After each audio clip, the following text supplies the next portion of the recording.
Niyə nəfəsi bugün qəbul etmirlər? Bayağı mahnılar Deyirlər. atırlar üstümə. Bayağı oxumursunuz.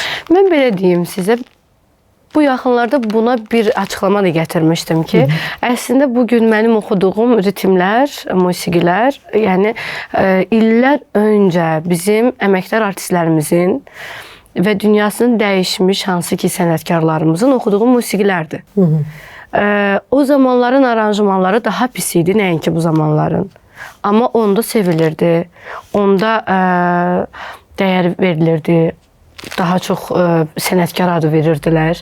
Bəs niyə bugünkü gündə mənim kimi bir gənclər bunu oxuduğu zaman bayaq adlanır və mənə sənətkar adı vermək çətindir. Amma o vaxt onlar oxuyanda Karifey, bu vaxtı biz oxuyanda bayağı. Bayağı. Nə üçün? Bizi təmsil edənimiz yoxdur ona görəmi? Necə bizi təmsil edənimiz yoxdur? Yəni bizim arxamızda bizə dayaq duranımız yoxdur.